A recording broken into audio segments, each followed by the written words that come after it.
Sung Jinwoo benar-benar kehilangan kendali dan mengamuk karena wakil ketua guildnya, Jinho, disandera oleh Huang Dongsu di sebuah pabrik terbengkalai dan dipukuli dengan brutal. Tepat saat Jinho hampir dipukuli sampai mati, para prajurit bayangan Sung Jinwoo menemukan tempat itu. Sung Jinwoo segera menggunakan kemampuan pertukaran bayangannya untuk tiba di pabrik terbengkalai tersebut. Yokoso di ruang wibu. Gas, langsung kita nonton. Beberapa saat sebelumnya, Sung Jinwoo berhasil mengekstrak bayangan naga Kamis. Tepat saat ia merasa sangat gembira, kehendak Kamis yang penuh amarah dan kehancuran begitu kuat hingga bahkan Sung Jinwoo pun tidak bisa mengendalikannya. Untungnya, setelah Sung Jinwoo menjelaskan bahwa ia tidak lagi berada di bawah kendali sang penguasa, Kamis akhirnya tenang. Hamba rendah hati dari Kaisar Naga memberi hormat kepada monarki yang baru. Sung Jinwoo menepuk kepala Kamis, merasakan kekuatan magis yang terkandung di dalam dirinya. Dia sama sekali tidak menyangka bahwa level Kamis bahkan lebih tinggi daripada Beru. Sebelum Sung Jinwoo sempat mencari tahu apakah Kaisar Naga yang disebut Kamis adalah salah satu dari 9 penguasa, tubuh Kamis berubah menjadi samar dan perlahan-lahan menghilang. Bahkan kekuatan Shadow Monarch pun tak mampu menahan laju waktu selama 8 tahun. Aku benar-benar iri pada para prajurit bayangan yang bisa melayanimu selamanya. Ada 4 manusia yang telah meminjam kekuatan para penguasa. Tolong berhati-hatilah terhadap mereka. Bisa bertemu denganmu meski hanya sebentar sudah menjadi sebuah kehormatan bagiku. Setelah kami selesai mengucapkan kata-kata ini, ia pun menghilang. Sung Jinwoo berbalik dan meminta maaf kepada direktur, mengatakan bahwa ia akan menanggung biaya perbaikan di sini. Bukan hanya gagal mendapatkan bayangan Kamis kali ini, ia juga tidak sempat menanyakan rahasia yang ingin ia ketahui. Tak lama kemudian, Sung Jinwoo bertemu dengan kepala seksi Wu, dan dari dialah ia mengetahui bahwa Yu Jinho telah menghilang. Dengan bantuan Chris, ia mengetahui bahwa seorang hunter dari Guild Scavenger lah yang telah membawa Yu Jinho pergi. Sung Jinwoo merasakan firasat buruk yang samar. Ia segera menuju ke titik tertinggi di kota, lalu memanggil ribuan prajurit bayangan untuk berpencar dan mencari. Sementara itu, di sisi lain, Andre, pemimpin Guild Scavenger, mengetahui bahwa Huang Dongsu telah menargetkan seseorang yang dekat dengan Sung Jinwoo. Andre sadar bahwa ia tidak bisa lagi berdiam diri. Sekarang, yang bisa ia lakukan hanyalah berharap bisa menemukan Huang Dongsu sebelum Sung Jinwoo agar keadaan tidak semakin memburuk. Sung menggunakan prajurit bayangannya untuk menguping suara-suara dari setiap sudut kota, dan satu-satunya petunjuk yang ia miliki adalah seorang hunter dari Guild Scavenger yang membuat tersangka paling mungkin adalah Huang Dongsu, adik dari Huang Dongsuk dan seorang hunter peringkat S. Di sisi lain, setelah menyelidiki pergerakan terbaru Huang Dongsu, Andre menemukan bahwa selama sebulan terakhir, ia sering mengunjungi sebuah pabrik terbengkalai di pinggiran kota. Jadi Andre dengan cepat mengirim orang-orang ke lokasi tersebut. Di dalam pabrik terbengkalai di pinggiran kota, Yu Jinho dipukuli hingga hampir tewas oleh Huang Dongsu. Setiap kali Jinho berada di ambang kematian, Huang Dongsu akan meminta Heller untuk menghidupkannya kembali, menyiksanya berulang kali. Huang Dongsu melakukan semua ini untuk memancing Sung Jinwoo datang ke sana agar dia mengakui bahwa dialah yang membunuh kakak Huang Dongsu dengan tangannya sendiri. Pada saat itu, seekor setengah or tiba-tiba muncul di depan mereka. Huang Dongsu mengenakan pakaiannya dan melemparkan pukulan ke arah setengah or itu, tetapi di detik berikutnya, Sung Jinwoo menukar posisi melalui bayangan dan muncul di sana. Mendaratkan pukulan tepat di perut Huang Dongsu, Sung Jinwoo menatap marah ke arah orang-orang di depannya. Alih-alih langsung menghadapi Huang Dongsu, ia terlebih dahulu menggunakan ramuan penyembuh pada Jinho. Setelah semua itu selesai, Huang Dongsu juga bangkit, berjalan mendekati Sung Jinwoo, dan menanyainya, bertanya apakah benar Sung Jinwoo yang membunuh kakaknya dan tim kakaknya. Sung Jinwoo tidak memberikan penjelasan dan menyuruh Huang Dongsu turun sendiri untuk mencari tahu. Terbutakan amarah, Huang Dongsu pun melayangkan pukulan ke arah Sung Jinwoo. Namun Sung Jinwoo dengan mudah menghindari serangannya lalu membalas dengan sebuah pukulan ke arahnya. Kekuatan luar biasa itu membuat Huang Dongsu terpental dan menghantam dinding hingga terbenam dalam-dalam. Huang Dongsu tak percaya ada perbedaan kekuatan sebesar itu antara dirinya dan Sung Jinwoo. Saat ia masih terpaku dalam pikirannya, Sung Jinwoo tiba-tiba muncul di atas kepalanya, mengangkat tangannya, lalu membanting kepala Huang Dongsu ke tanah, sekali, 2 kali, 3 kali, bahkan 4 kali. Suara ledakan bergema tiada henti di seluruh pabrik, dan pada saat itu juga, Andre muncul. Begitu Andre muncul, ia memancarkan aura kekuatan yang luar biasa, sementara para hunter dari Guild Scavenger juga segera berkumpul. Tak mau kalah, Sung Jinwoo memanggil para prajurit bayangannya. Saat kedua pemimpin memberi perintah menyerang secara bersamaan, pertempuran pun langsung pecah seketika. Ratusan hunter dan prajurit bayangan bertarung sengit satu sama lain. Di pihak Scavenger, para hunter bertahan mengambil posisi di garis depan dan mengaktifkan perisai mereka. Sementara para prajurit bayangan menyerbu para hunter dengan kekuatan yang tak terbendung. Dengan dorongan dari kekuatan sihir Sung Jinwoo yang luar biasa, para hunter sama sekali tidak mampu menandingi prajurit bayangan yang bisa bangkit kembali tanpa henti. Andre, layaknya dewa perang, menerobos barisan prajurit bayangan yang padat dengan jalur berdarah, dan setelah menumbangkan beberapa prajurit terkuat Sung Jinwoo, akhirnya ia berhasil berdiri tepat di hadapannya. Namun di detik berikutnya, Sung Jinwoo lenyap di depan mata Andre seperti hantu. Dengan dentuman keras, Sung Jinwoo tiba-tiba muncul kembali dan melayangkan pukulan berat ke arah Andre. Tapi itu sama sekali tidak melukainya. Jinwoo mengeluarkan belati Raja Iblis dan menusuknya ke tubuh Andre. Suara benturan logam terdengar nyaring, namun luar biasanya, belati Raja Iblis yang bisa memotong apa saja itu sama sekali tidak melukainya. Tepat saat Sung Jinwo lengah, tinju berat Andre tiba-tiba menghantam tubuh Sung Jinwo, menghempaskannya ke udara dengan kekuatan dahsyat seperti meteor yang jatuh ke bumi. Segera setelah itu, saat Sung Jinwo masih melayang di udara, Andre menggunakan telekinesisnya. Sebuah tangan raksasa tak kasat mata langsung mencengkeram Sung Jinwo dengan erat. Namun, Sung Jinwo tidak semudah itu untuk dikalahkan. Dengan sekali kibasan tangan, ia melepaskan kekuatan sang penguasa, seketika membuat Andre terpaku di tempat sehingga tak bisa bergerak sedikit pun. Setelah itu, sebuah pukulan berat dari Sung Jinwo mendarat dengan suara keras, membuat Andre terpental. Berkat pertahanannya yang luar biasa, masih bisa berdiri. Namun sebelum sempat menarik napas, serangan Sung Jinwo kembali datang. Bayangan tinju yang tak terhitung jumlahnya menghujani Andre, mendarat di setiap bagian tubuhnya. Di tengah hujan pukulan tanpa henti itu, Andre menggertakkan giginya dan mengaktifkan bentuk terakhirnya. Cahaya kemasan melepaskan lapisan luarnya, sebuah pilar cahaya emas menembus langit, dan Andre pun sepenuhnya berubah menjadi wujud baru. Dan pada saat itu juga, Sung Jinwo menyadarinya, di antara 5 petarung nasional yang selamat dari tangan naga Kames, kemungkinan 4 di antaranya mengandalkan kekuatan sang penguasa, dan Andre adalah salah satunya. Pada saat itu, Andre tiba-tiba mengangkat kedua lengannya dan menghantamkannya ke tanah. Tanah langsung runtuh dan seluruh pabrik ambruk bersamanya. Sung Jinwo tidak punya pilihan selain melompat untuk menghindarinya. Namun di detik berikutnya, Andre mengangkat tangannya dan melepaskan gaya gravitasi yang sangat kuat seperti lubang hitam. Prajurit bayangan yang masih berada di dekat situ langsung tercabik-cabik oleh kekuatan itu. Sung Jinwo berhasil berpegangan erat pada bangunan di sekitarnya dengan menggunakan kekuatan sang penguasa, sehingga ia tidak tersedot masuk. Dengan ledakan dahsyat, segala sesuatu dalam radius beberapa ratus meter dari Andre rata dengan tanah. Andre, yang melihat Sung Jinwo lolos, kembali menyerang. Tetapi Sung Jinwo menginjak kepala Andre dan menggunakan gaya pantulan untuk mundur ke belakang. Namun, Andre telah mencapai tujuannya. Begitu ia mendekat, ia kembali mengaktifkan kemampuan lubang hitamnya.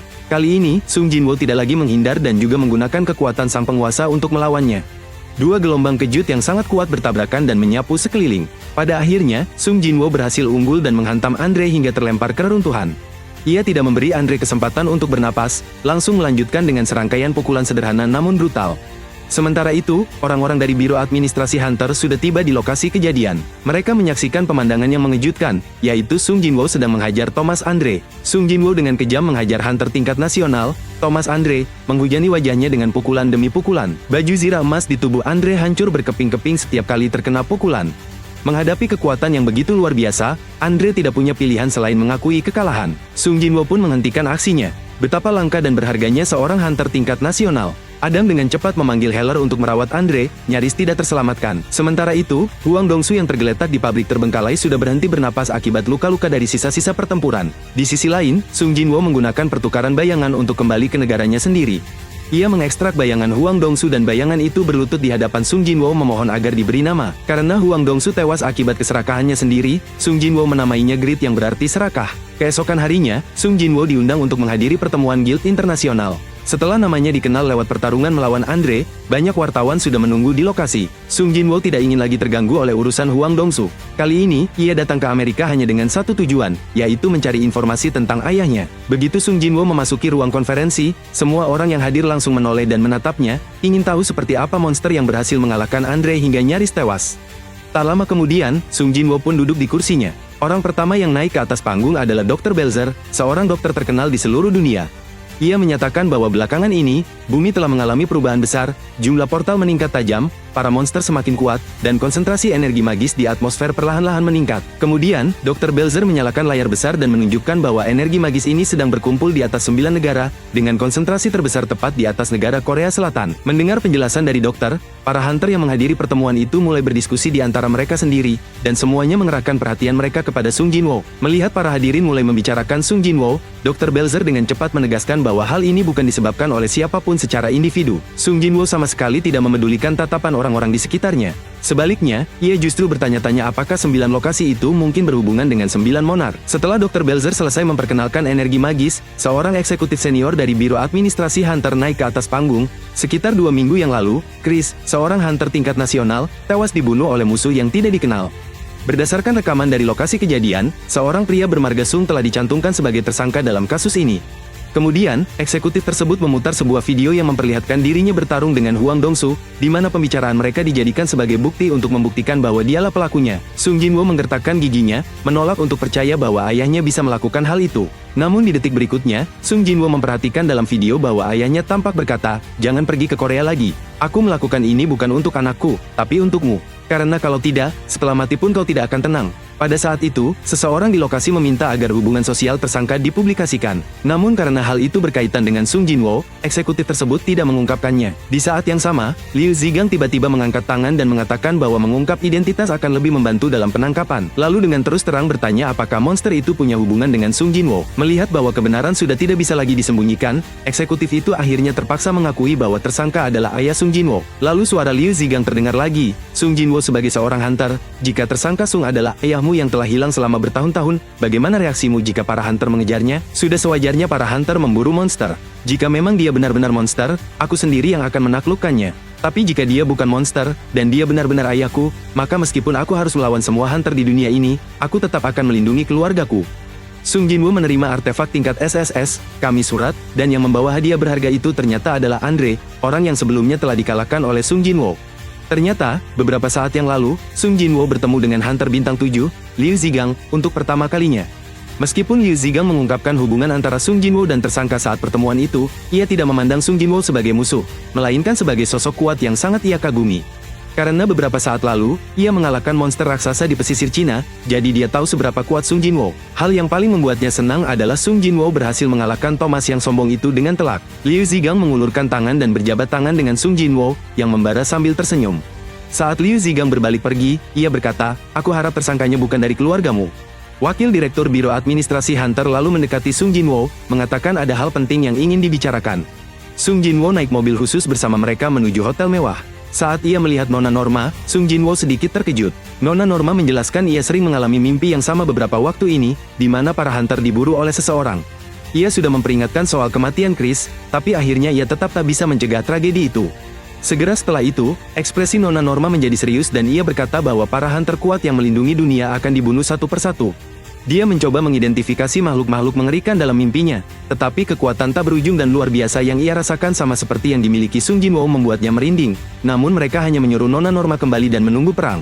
Mendengar cerita Nona Norma, Sung Jinwo teringat apa yang pernah dikatakan monark raksasa sebelumnya dan menebak bahwa ini adalah perang antara para penguasa dan monark. Kali ini, Nona Norma secara khusus mencari Sung Jinwo untuk memintanya melindungi para hunter. Wakil direktur mengatakan mereka adalah makhluk yang berada di atas para hunter dan untuk menghentikan mereka dibutuhkan hunter dengan kekuatan setara. Selama Sung Jinwo setuju melindungi mereka, dia bisa dapat apa saja yang diinginkan. Batu sihir kamis pun akan diberikan kepadanya. Namun Sung Jinwo menolak dengan alasan dia belum tahu siapa musuh sebenarnya.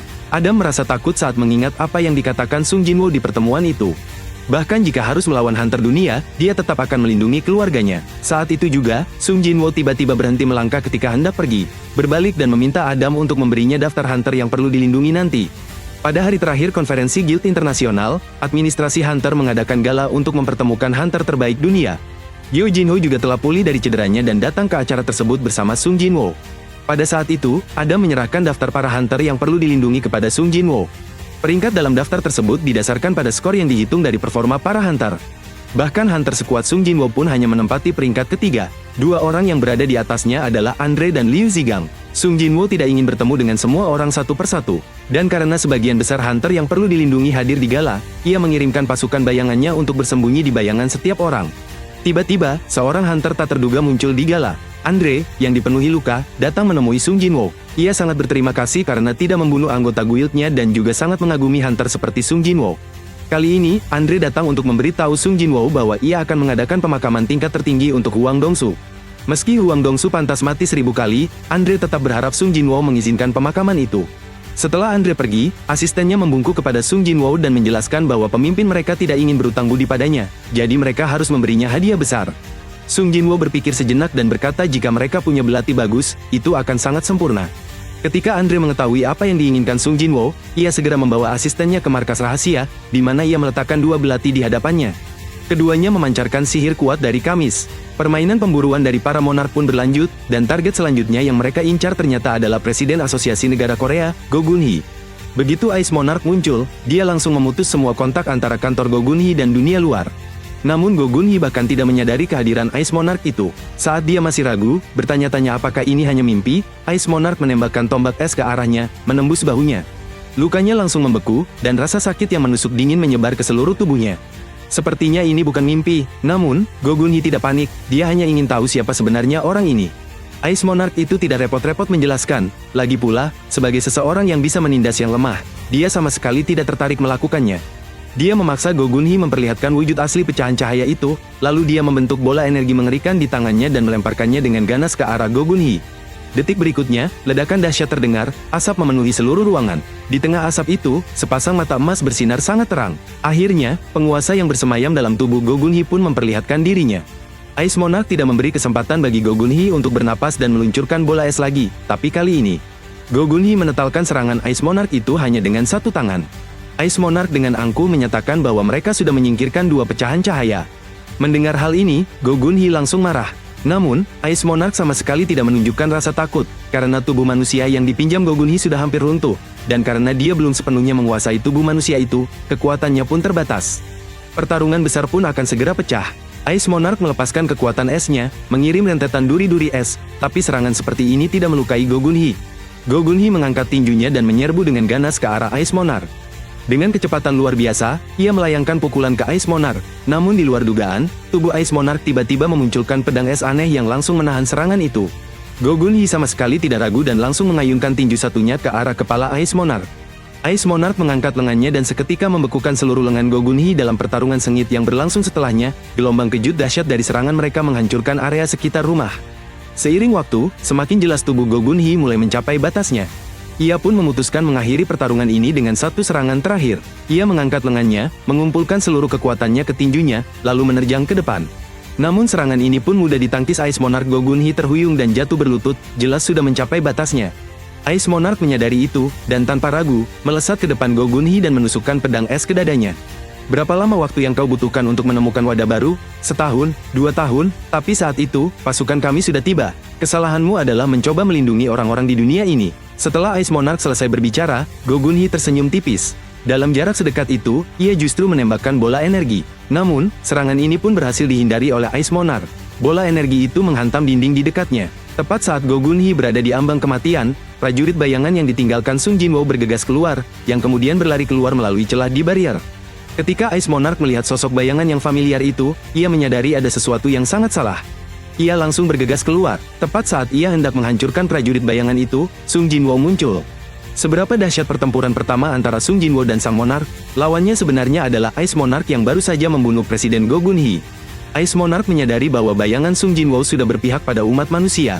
Kau telah mengumpulkan pasukan yang begitu kuat, kenapa kau tidak datang kepada kami? Sung Jinwoo tidak menyadari bahwa Ice Monarch sedang mengulur waktu. Tiba-tiba, hawa dingin yang menusuk terkumpul di mulut Ice Monarch dan menyebar dari lengan Sung Jinwoo ke seluruh tubuhnya. Sung Jinwoo tidak punya pilihan selain melepaskan pegangan dan mundur menghindar. Setelah memastikan bahwa lawannya adalah monark bertipe sihir, Sung Jinwoo memutuskan untuk melawannya dari jarak dekat. Ia memanggil pedang pendek Raja Iblis dan menghancurkan es yang membelenggunya. Namun pada saat itu, Ice Monarch memberi isyarat bahwa ia tidak ingin terus bertarung dengan Sung Jinwoo. Ia menunjuk ke arah Go Gunhee di dalam gedung dan berkata, "Bukankah kau ingin menyelamatkan manusia itu?" Sung Jinwoo memandang ke atas celah di gedung dan melihat bahwa tubuh Presiden Go sudah berlubang besar. Jadi, ia segera menggunakan otoritas sang penguasa terhadap Ice Monarch ini untuk segera mengakhiri pertarungan. Namun di luar dugaan, seketika itu juga, dinding es ajaib milik Ice Monarch langsung menahan serangan Sung Jinwoo. Ice Monarch kemudian mengubah arah serangannya, melemparkan panah es ke arah Go Gunhee. Sung Jinwoo dengan sigap mengejarnya dan berhasil menetralkan serangan itu tepat waktu. Saat Sung Jinwoo kembali menoleh ke arah Ice Monarch, ia sudah membuka portal teleportasi. Sung Jinwoo pun langsung mengeluarkan skill badai belatinya. Menyerang Ice Monarch, dia langsung tertusuk oleh bayangan-bayangan bilah yang tak terhitung jumlahnya. Dengan tubuh yang terluka, ia berbalik dan mengungkapkan identitasnya kepada Sung Jinwoo. "Aku adalah Ice Monarch, aku menantikan pertarungan melawanmu lagi saat bayanganmu terbangun sekali lagi. Anggap saja pria sekarat itu sebagai hadiah dariku untukmu." Go Gunhee, yang nyaris tak bernyawa, tergeletak di tanah. Sung Jinwoo memanggil Beru, dan Beru segera menggunakan skill penyembuhan padanya. Namun karena lukanya terlalu parah, jadi tidak efektif. Sung Jinwoo mengeluarkan air kehidupan yang sangat berharga, berharap bisa menggunakannya untuk menyelamatkan Go Gunhee. Tapi dihentikan oleh Go Gunhee. Tidak ada gunanya, kekuatan yang menyerangku terlalu kuat, tak ada yang bisa menyelamatkanku sekarang. Kali ini, aku akhirnya mengerti kehendak orang-orang besar itu. Portal dungeon tidak muncul dengan sendirinya, tapi merupakan pilihan yang mereka buat untuk melindungi kita. Ketika pengobatan benar-benar tidak berhasil, hidup Presiden Go pun berakhir. Beberapa hari kemudian, berita tentang pembunuhan Go Gunhee menjadi headline di surat kabar, dan jasad Jonas, seorang hunter peringkat atas dari negara Brazil, juga ditemukan di tepi sungai. Satu demi satu, berita melaporkan kematian para Hunter Top, membuat seluruh dunia terjerumus ke dalam kekacauan total. Sung Jinwoo menghadiri pemakaman Go Gun-hee, dan di upacara itu, ia bersumpah akan membunuh Ice Monarch. Setelah itu, dengan bantuan Direktur Wu, Sung Jinwoo mengadakan konferensi pers untuk memperingatkan para Hunter Top. Kelompok-kelompok monster yang sangat cerdas telah muncul di seluruh dunia. Mereka lebih kuat dari hunter manapun dan tidak akan berhenti sampai tujuan mereka tercapai. Monster-monster ini sebelum menyerang, akan memisahkan ruang dari kenyataan menggunakan sihir untuk mengisolasi target mereka. Tidak peduli sekuat apapun seorang hunter, mereka tetap tidak sebanding dengan kekuatan para monster ini. Jadi, jika kalian menemui salah satunya, segera hubungi saya melalui asosiasi hunter. Sementara itu, di sisi lain, Ice Monarch menyampaikan kabar kemunculan Shadow Monarch di permukaan kepada para monarch lainnya dan memperingatkan mereka bahwa Shadow Monarch, Sung Jinwoo, adalah ancaman yang bahkan lebih besar daripada pecahan-pecahan cahaya itu. Sekarang, karena Ice Monarch sudah menyinggung Sung Jinwoo, dia ingin kerjasama dengan para monarch lainnya untuk menyingkirkan Sung Jinwoo. Namun, di antara 9 monarch yang menguasai dunia, dia menempati peringkat teratas dan hanya monarch kehancuran, Kaisar Naga, yang bisa menandinginya. Ice Monarch melawan balik dan mencabut belati yang telah ditancapkan Sung Jinwoo ke tubuhnya, menandakan bahwa dia sekarang hanyalah seorang manusia biasa. Dia bahkan menggunakan trik dengan melapisi belati itu dengan racun. Shadow Monarch yang asli tidak akan pernah melakukan hal seperti ini. Jadi sekarang adalah waktu terbaik untuk menyingkirkan Shadow Monarch yang belum sepenuhnya menguasai tubuh manusia. Keresha, Ratu Serangga maju ke depan. Dia menjadi sangat tertarik dan berkata ingin bekerja sama dengan Ice Monarch. Gimana menurut kalian? Jangan lupa like dan subscribe. Mata Neh!